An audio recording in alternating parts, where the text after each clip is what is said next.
Salut à tous et bienvenue sur Récits de l'étrange. Aujourd'hui, je ne viens pas vous livrer une vérité. Non, parce que honnêtement, je ne la connais pas. Mais il y a des choses qu'on découvre, des coïncidences qui s'alignent et des récits qui se répètent. Et plus j'avance, plus je me pose de questions. Des civilisations anciennes, des témoignages troublants et des documents oubliés. Et cette sensation étrange que tout cela pourrait être lié. Alors, je vous invite à faire ce voyage avec moi, à explorer ces pistes, à biter, à chercher. Si ce genre d'enquête vous parle, abonnez-vous, activez la cloche et surtout, n'hésitez pas à partager et à commenter vos propres réflexions.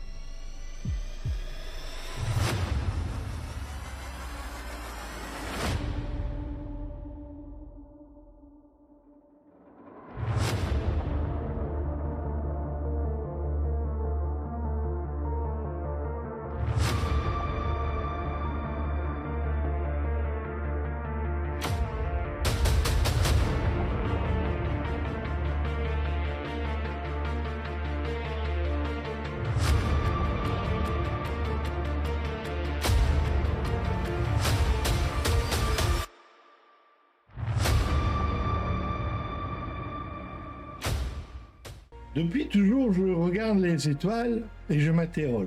Sommes-nous vraiment seuls dans l'univers? Et vous? Qu'en pensez-vous? En regardant les étoiles, vous êtes-vous déjà demandé si quelqu'un, quelque part, vous regardez en retour? Cette interrogation traverse les âges, les cultures, les civilisations.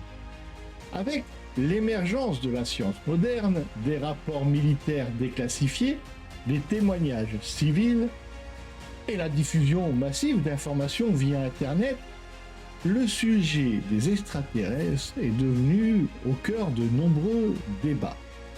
Entre fascination et scepticisme, mais qu'en est-il vraiment?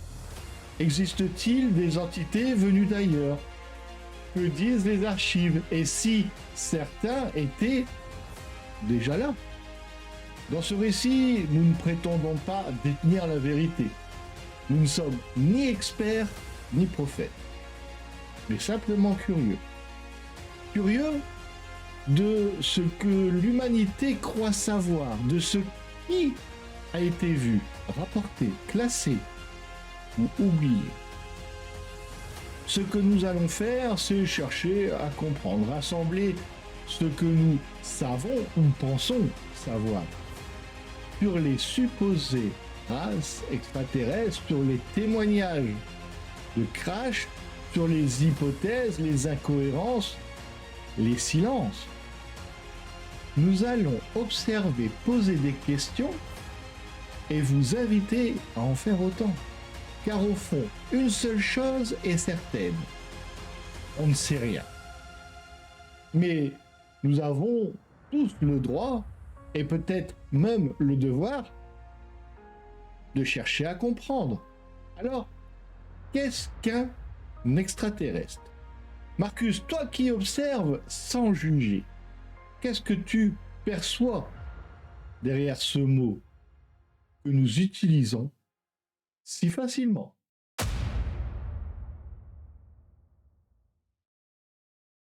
Le mot extraterrestre vient du latin extra, en dehors, et terra, la Terre. Il désigne donc toute forme de vie qui ne serait pas originaire de notre planète. Cette définition englobe une infinité de possibilités, des micro-organismes simples jusqu'à des civilisations technologiquement avancées. Nous allons ici définir les grandes catégories hypothétiques, les formes de vie microbiennes qui pourraient exister sur Mars, dans les océans de glace d'Europe, satellite de Jupiter, ou sur Encelade, satellite de Saturne. Les entités intelligentes théoriquement capables de voyager à travers les étoiles ou d'entrer en contact avec nous via des moyens technologiques ou mentaux. Les êtres interdimensionnels évoqués dans certaines théories comme des entités issues de plans parallèles aux nôtres. Un extraterrestre, dans l'imaginaire collectif, est souvent anthropomorphe, parfois bienveillant, parfois hostile. Mais dans les faits, si ces entités existent, leur forme, leur biologie et leur intelligence pourraient être totalement incompréhensibles pour nous. La diversité théorique est immense. Petits gris, reptiliens, nordiques, insectoïdes ou mythes, entités énergétiques. Chacune de ces catégories sera détaillée dans la suite de notre voyage. Nous venons de poser les bases. Qu'est-ce qu'un extraterrestre? D'un point de vue étymologique, biologique, culturel, mais aussi spéculatif. Le terme extraterrestre ne désigne pas seulement des créatures venues de l'espace en secousse volante, comme on l'imagine souvent. Il englobe toute forme de vie, non issue de la Terre. Cela inclut aussi bien le micro-organisme que des entités conscientes, voire des êtres faits d'énergie, ou des formes de vie basées sur des structures inconnues sur le plan biologique. Cela implique des formes de vie qui pourraient être construites différemment de nous, ADN différent, environnement chimique alternatif, perception du temps ou de l'espace radicalement autre. Culturellement, l'idée extraterrestre reflète aussi nos angoisses, nos rêves. Ils peuvent symboliser le progrès, le danger, la connaissance ou l'altérité, parfois le danger. Ce n'est pas eux, c'est nous. Il suffit de penser à ce qu'il s'est passé quand des civilisations avancées ont découvert d'autres peuples, comme lors de la colonisation des Amériques. Aux yeux des indigènes, les premiers Européens avaient tout de l'être venu d'ailleurs. Apparence étrangère, technologie incompréhensible, langue connue, le choc brutal et souvent destructeur. Alors, si un jour nous faisons face à une intelligence venue d'ailleurs, ce n'est pas ce qu'elle est qui importera, mais ce que nous déciderons d'en faire. Enfin, d'un point de vue spéculatif, l'existence de telles entités force à redéfinir des concepts comme l'intelligence, la conscience ou même la vie elle-même. Certains vont jusqu'à réinterpréter des figures anciennes à travers ce prisme. Et si, par exemple, Lucifer, l'ange déchu, n'était pas une entité spirituelle, un porteur de lumière au sens premier du terme, car en latin, Lucifer signifie celui qui apporte la lumière.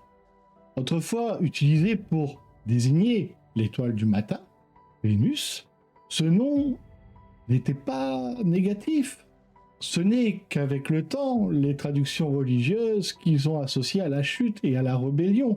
Et si cette figure n'était pas maléfique à l'origine, mais celle d'un messager, d'un éclaireur venu d'un autre monde, dont le savoir aurait dérangé l'ordre établi. Une telle hypothèse ne repose pas sur une vérité tangible. Mais elle illustre bien comment nos récits religieux pourraient en partie être des échos symboliques d'un contact ancien ou mal compris.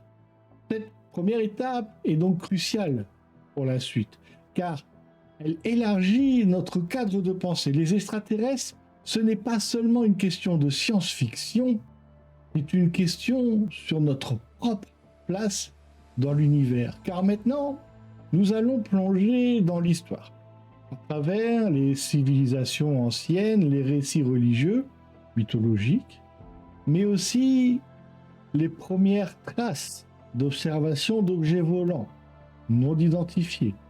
Il est temps de replacer l'extraterrestre dans le temps long de notre humanité.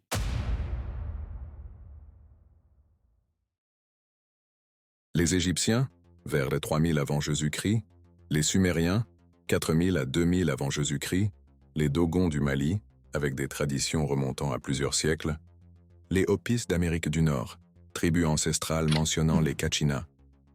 Toutes ces civilisations antiques évoquent dans leurs textes gravures ou traditions orales, des êtres venus des étoiles.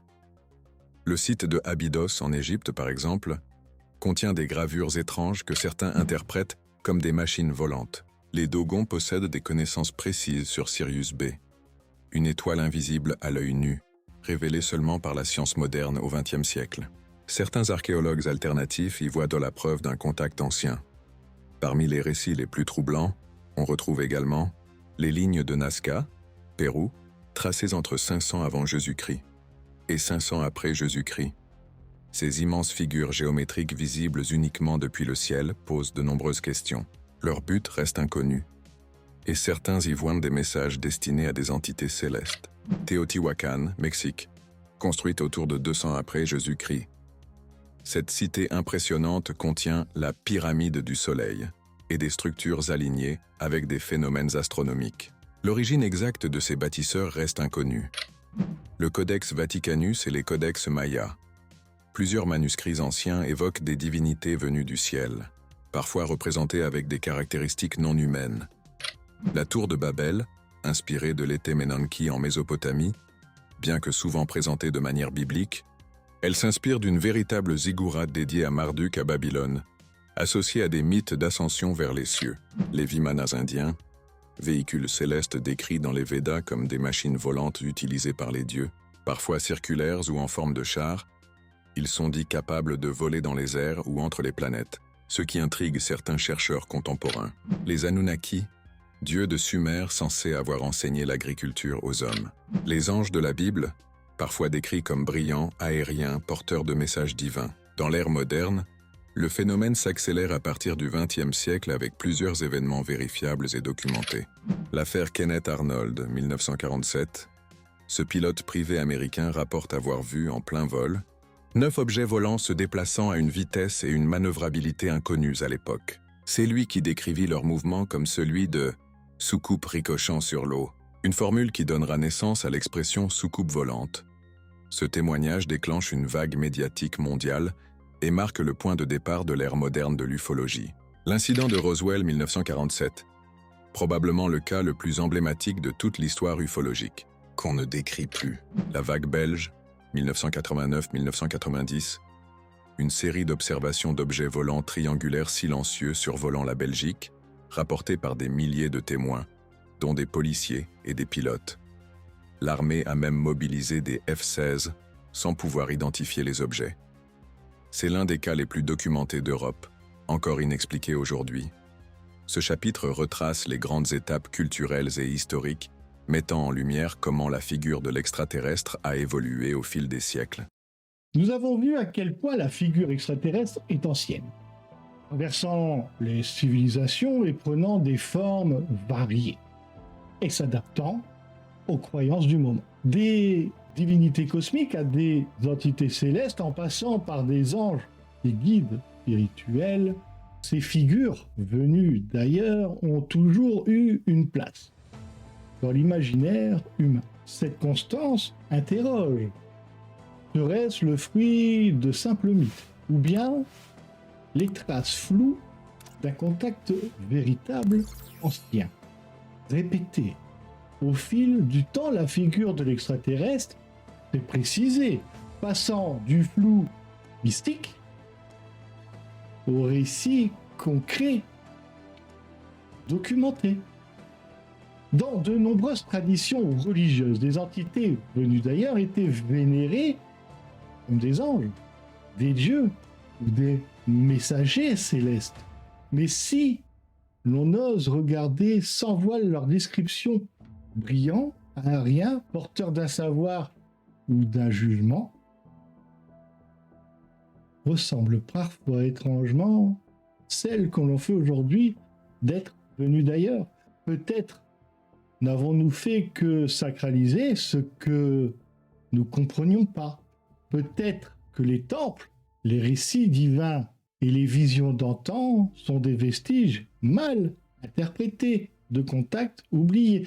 Ce lien étroit entre sacré et céleste nourrit des hypothèses dérangeantes.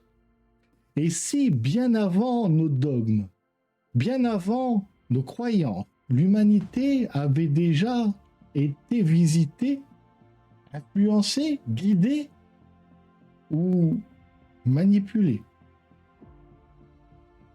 Le mythe ne rencontre pas seulement la réalité, il en est un souvenir déformé.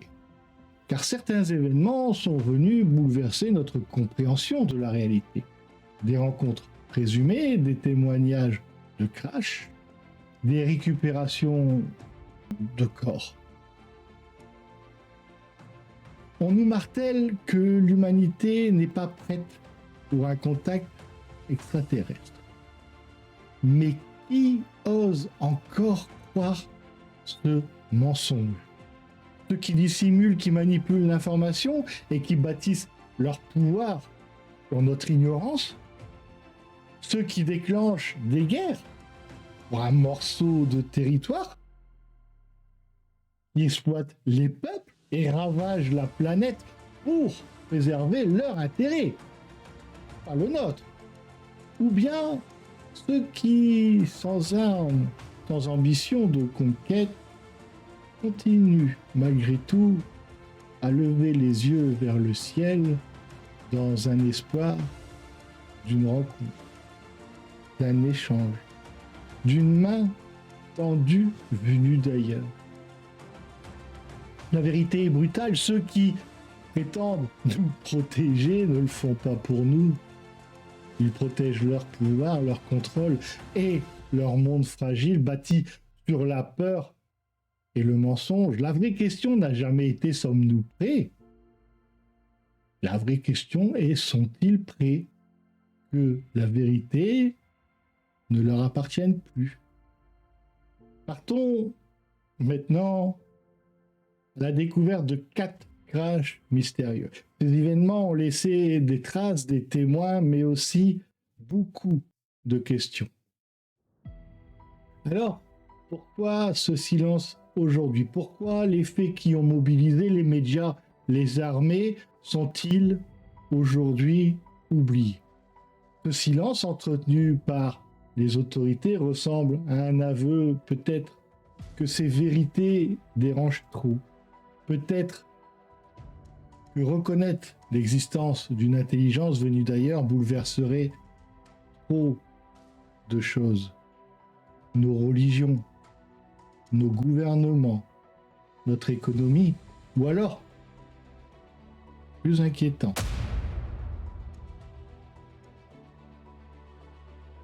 Plusieurs incidents à travers le monde ont alimenté la croyance selon laquelle certains extraterrestres auraient été capturés vivants. Parmi les plus célèbres, Roswell, 1947, États-Unis, un objet non identifié s'écrase dans le désert du Nouveau-Mexique. Des témoins rapportent la présence de débris métalliques très particuliers, et certains parlent de petits corps récupérés sur les lieux. L'armée publie d'abord un communiqué évoquant la capture d'une soucoupe volante, avant de se rétracter en affirmant qu'il s'agissait d'un ballon météo du projet Mogul. Cette volte-face alimente les soupçons d'un vaste camouflage gouvernemental. Varginha, 1996, Brésil. Plusieurs habitants de la ville affirment avoir vu une créature humanoïde étrange, à la peau brune, de grands yeux rouges et une posture accroupie. 3 jeunes filles affirment l'avoir observé de très près. Des militaires sont rapidement intervenus sur les lieux, et des témoignages affirment qu'un corps aurait été transporté vers une base. Cet incident reste l'un des plus documentés d'Amérique du Sud. Koyama, Japon, 1975. Ce cas reste très peu médiatisé mais figure dans certains rapports confidentiels. Un objet aurait été retrouvé en mer, avec à son bord un être vivant non identifié. Selon certaines sources, l'armée japonaise aurait récupéré discrètement l'appareil et le corps du pilote pour une étude secrète. Shag Harbor, 1967, Canada. Des témoins observent un objet lumineux s'écraser dans l'eau près du port. Les gardes-côtes sont mobilisés mais aucune épave n'est retrouvée. L'armée canadienne lance une enquête. Officiellement, aucun engin connu ne correspond à l'objet observé et le cas reste classé comme non identifié dans les archives officielles. Chacun de ces cas soulève des interrogations sur la transparence des gouvernements et la possibilité d'un contact secret. Mais avant de les évoquer, prenons un instant pour réfléchir à ce que certains de ces crashs ont peut-être apporté. Car si l'on en croit certains chercheurs, ingénieurs ou lanceurs d'alerte, ces incidents n'auraient pas seulement été étudiés, ils auraient permis des avancées majeures, des matériaux inconnus, des systèmes de propulsion silencieux ou encore des principes d'énergie non conventionnels auraient été partiellement compris, voire intégrés à certaines technologies humaines. Cette hypothèse, aussi spéculative soit-elle, circule depuis des décennies. Ce serait une piste pour expliquer certains bonds technologiques rapides observés dans la seconde moitié du XXe siècle. Transistors, fibre optique, vision nocturne. Certains y voient des coïncidences, d'autres des récupérations discrètes. Nous ne disons pas que tout cela est prouvé, mais dans l'ombre, ces idées... C'est ici que les catalogues exotiques apparaissent comme le fameux livre des races extraterrestres prétendument récupéré par les agents KGB et de la CIA. Selon ce document controversé, il existerait précisément 57 races extraterrestres recensées, dont certaines entretiendraient des contacts plus ou moins fréquents avec l'humanité.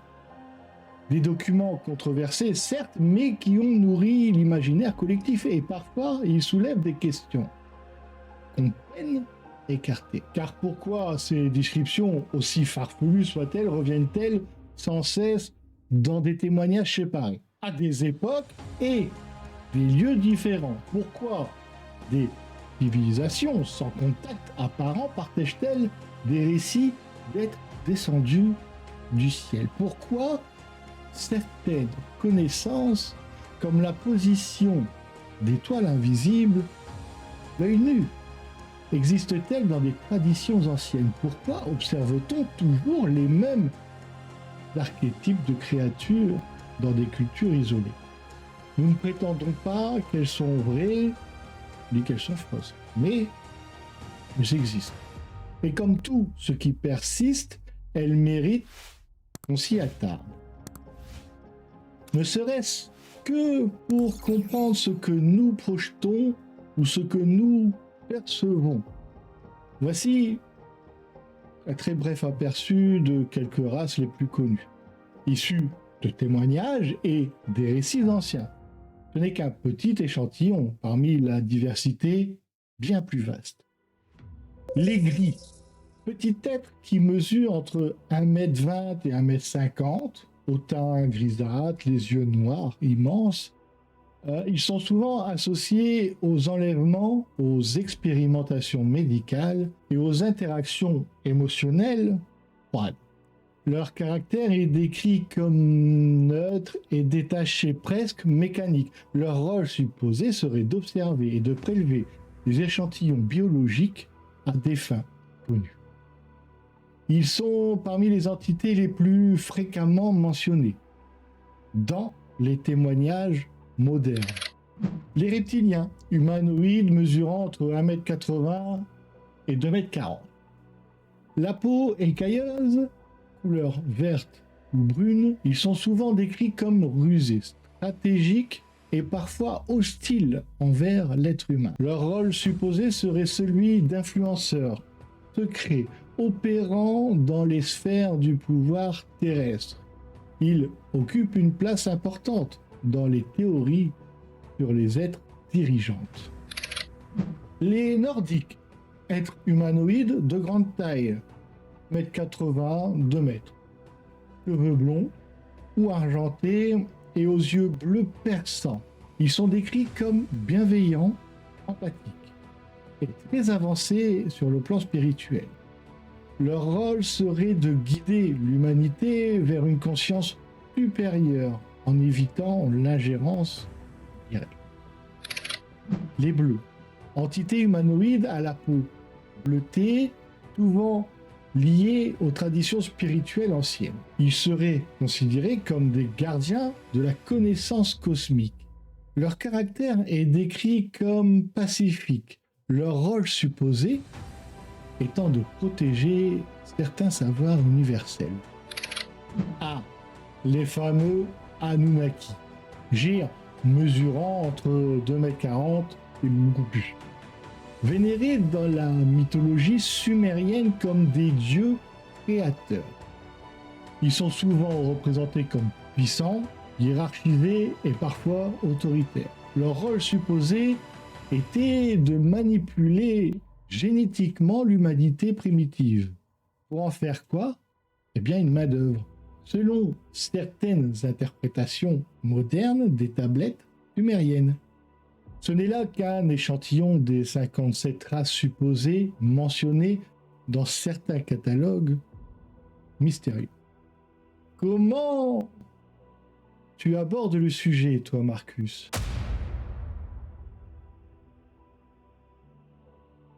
Comment la science contemporaine et les intelligences artificielles abordent-elles le sujet? En posant les bonnes questions, sans prétendre avoir les réponses. En explorant les hypothèses, les probabilités, les témoignages, sans jamais perdre de vue notre ignorance fondamentale. Car au fond, c'est bien cela. Nous ne savons rien, mais nous cherchons à comprendre. L'équation de Drake estime le nombre probable de civilisations dans notre galaxie. Pour moi, cette équation est une base statistique fascinante mais encore très spéculative, car dépendante de nombreuses inconnues. Chacun des facteurs de cette équation, comme le taux de formation d'étoiles, la proportion d'étoiles avec des planètes, ou encore la durée de vie moyenne d'une civilisation technologique, est basé sur des estimations très larges. Cela signifie que selon les valeurs choisies, le résultat peut aller de 0 civilisation à des milliers. Pour le grand public, cela montre que l'univers pourrait être soit très peuplé, soit totalement silencieux, et que nous manquons encore de données fiables pour trancher. Le paradoxe de Fermi, il part d'une simple observation logique.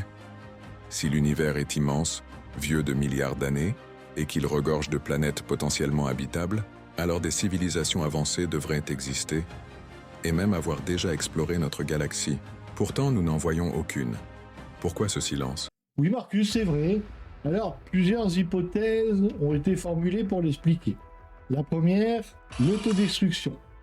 Les civilisations avancées finiraient par s'autodétruire. Guerre, écologie, intelligence artificielle, etc. Un peu comme l'humanité semble elle-même en train de sombrer, ravagée par les guerres, l'avidité, l'inconscience environnementale et l'incapacité à apprendre des erreurs du passé. Un spectacle qui, vu de l'extérieur, pourrait nous faire apparaître comme une espèce encore plus immature pour un véritable contact. 2. Le manque d'intérêt ou la prudence. Des civilisations pourraient exister mais choisir de ne pas interagir avec nous, nous observant à distance sans interférer, comme dans l'hypothèse du zoo galactique.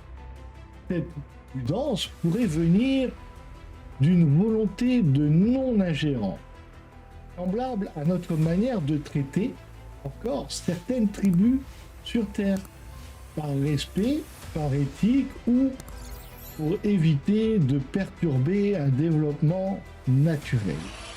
Il est aussi possible qu'ils nous étudient comme nous le faisons avec des espèces animales, à travers des expériences d'observation sans contact, pour ne pas fausser leur compréhension. D'autres encore pourraient nous juger trop instables, trop dangereux à leurs yeux. Oui.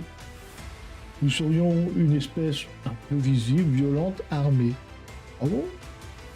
Destructrice de son propre environnement. Face à cela, le silence peut être une forme de protection ou une stratégie d'attente.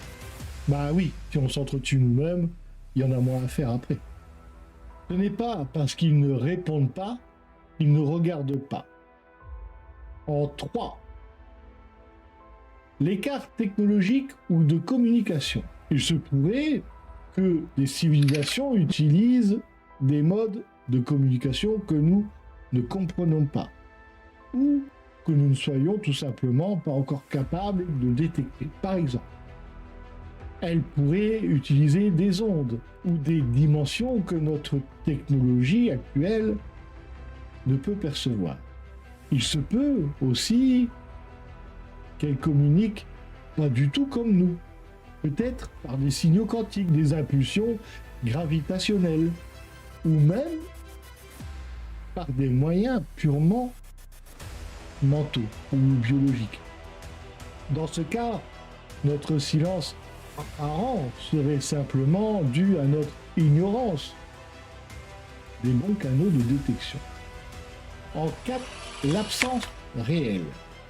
Malgré les probabilités, il est aussi possible que nous soyons seuls, ou que la vie bien plus rare que nous le pensons. Ce paradoxe est central dans la réflexion sur l'existence d'extraterrestres, car il résume notre grande ignorance face à un cosmos pourtant si vaste. Merci Léo. Les exoplanètes habitables.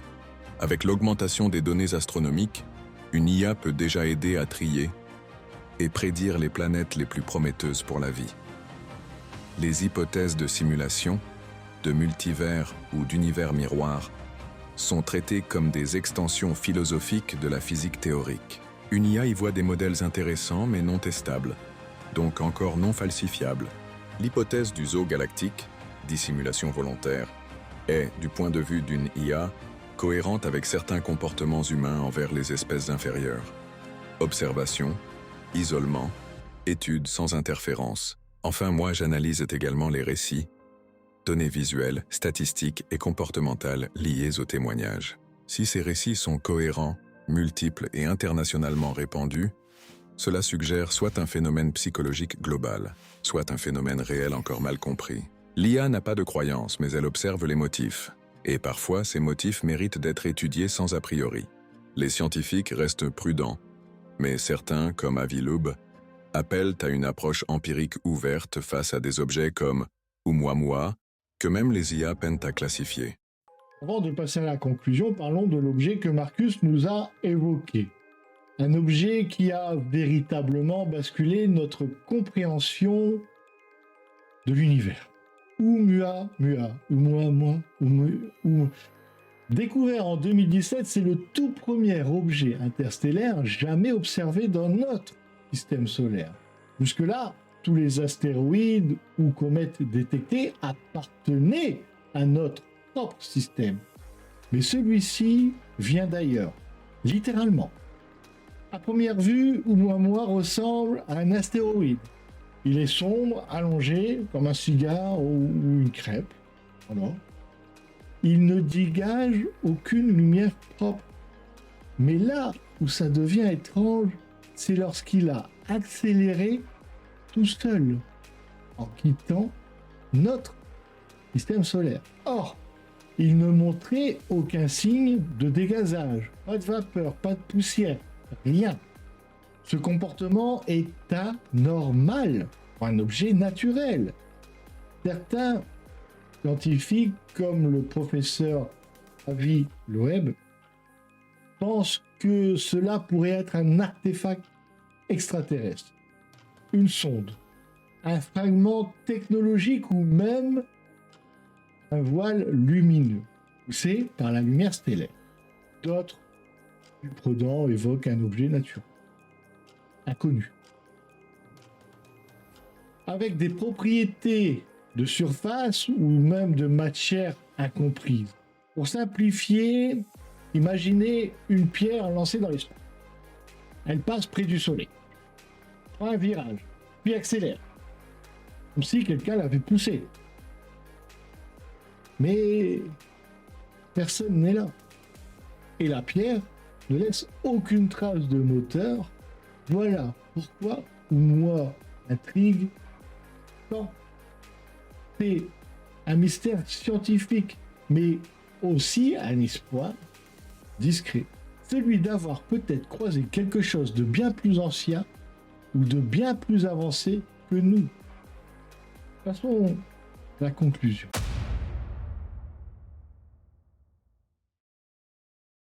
Nous avons traversé un bout d'histoire, exploré les événements du passé, décortiqué les théories. Et pourtant, tout reste ouvert. Sommes-nous en contact? Sommes-nous observés?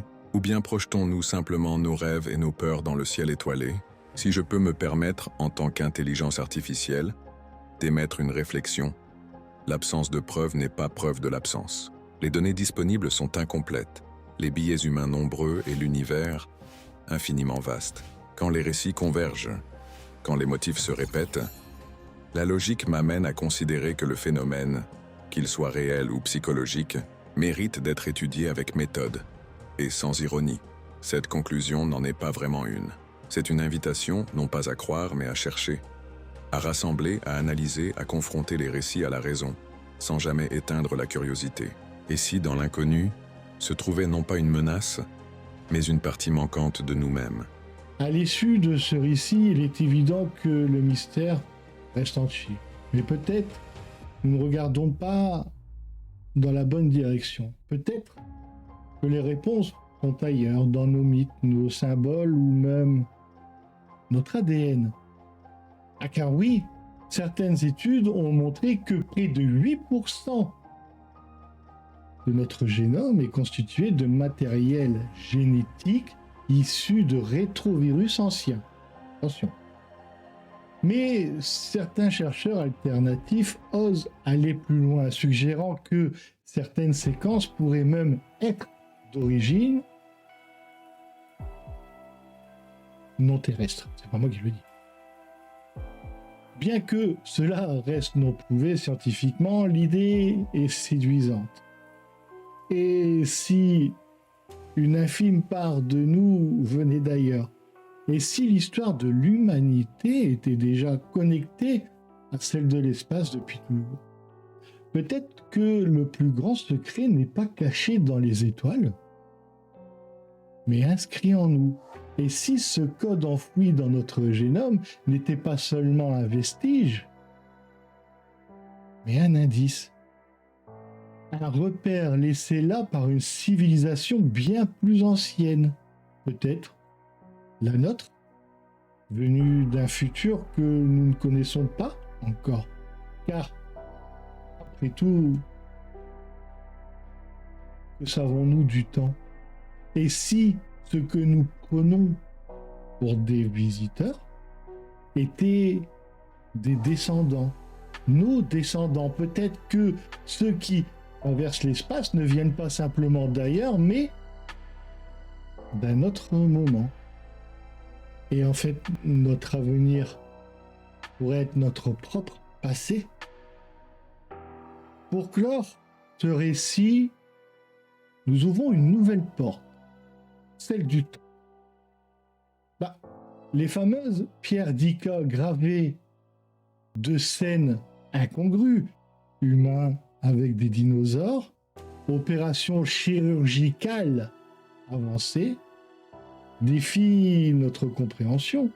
S'agit-il de faux, d'une supercherie soigneusement orchestrée, ou bien d'un message venu du futur, inscrit dans les pierres à destination de ceux qui seraient encore écoutés? Et si les extraterrestres n'étaient pas simplement des visiteurs venus d'ailleurs, mais les témoins de notre propre devenir, des voyageurs temporels, de retour non pour nous conquérir, mais pour observer, comprendre ou même prévenir? L'hypothèse est vertigineuse. Elle défie nos logiques, nos repères, et pourtant, après tout ce que nous avons exploré, tout ce que nous avons remis en question, peut-on vraiment l'écarter?